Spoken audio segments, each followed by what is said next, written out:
Hozir O'zbekiston fuqarolari nechta davlatga vizasiz borishi mumkinligini bilasizmi? Agar bilmasangiz, shuni tekshirishni o'rgataman. Buni tekshirish uchun passportindex.org saytiga kiramiz. Bosamiz.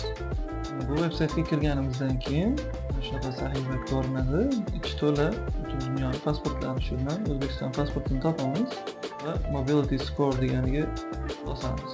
Ko'rib o'tganimizdek, yashil, ko'k, sariq ranglar bilan ajratib qo'yilgan. Yashillari vizasiz borishimiz mumkin bo'lganlari, ko'klari esa elektron viza yoki yetib borganda aeroportda uriladigan viza.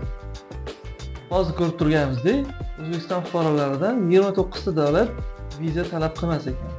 Lekin mana bu ko'k statusdagi 44 ta davlat O'zbekiston fuqarolariga yengillashtirilgan elektron viza yoki yetib borganda aeroportdan viza olish imkoniyatini beradi. Qaysi davlatlar O'zbekistondan viza talab qilish yoki qilmasligini tekshirishni o'rganib oldik.